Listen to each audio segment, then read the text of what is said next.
Bruce Lee stepped barefoot into the jungle, his breath slow, steady.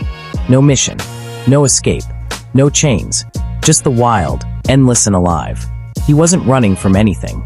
He was returning. He moved like wind, silent and sure, each footstep landing with purpose. Ferns brushed his skin. Trees watched him pass. A cobra coiled near a root ahead. He paused, lowering his gaze. No fear, no aggression.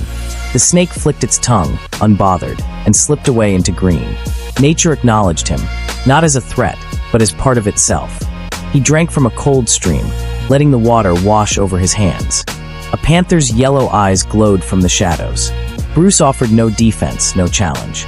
The beast stared, then melted back into the trees. He belonged here. So did they. A sudden crack split the air. Lightning struck a tree nearby. The jungle flinched. A flaming limb collapsed across the trail. Bruce ran toward it, ripping moss and damp bark, smothering the blaze with his hands. Steam hissed. Sparks died. His skin blistered, but his breath never broke. He trained barefoot in a clearing, cutting the air with fists like thunder. Each strike stirred leaves. Each breath shook silence. Sweat beaded on his brow. Trees trembled with his presence. This was no performance. This was ritual. The earth shifted beneath him. Without hesitation, he jumped backward, just as the ground gave way. A natural pit, hidden beneath roots. Sharp stone waited below. He grabbed a branch midair, hung suspended, then climbed out calmly. Not a trap. A test. The jungle wasn't trying to kill him. It was speaking. A wild boar burst from the brush, charging fast. Bruce stepped to the side, turned, and tapped its flank with an open palm. The animal stumbled, turned again, faster now. He didn't run. This time he leapt, landed on its back, and stayed still. The boar halted. His breath met its breath. Then it walked away. He found a cave behind a thin waterfall, hollow and cool. With no tools, he carved a blade from stone and wove bark into rope.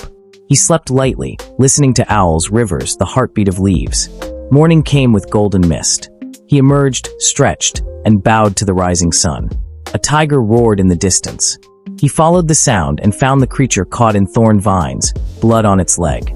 It growled as he approached. He crouched, calm, offering stillness. Slowly, he pulled the thorns free. The tiger snarled once, then licked his hand.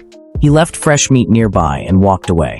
Later, he climbed a jagged cliff face using only balance and breath. Stones crumbled underfoot. Wind howled. He didn't rush. He didn't fear. At the peak, he stood shirtless, arms at his sides, body marked by trials. Below him stretched an endless sea of green. No buildings. No fences. Only life. He descended toward a river, its current wild, foaming over stone. No bridge. No path. He stepped into the freezing water, letting it pull at his legs. He moved forward, slowly, precisely, breathing through each movement. The current tried to drag him under. He flowed with it, not against it. On the other side, he emerged soaked but untouched.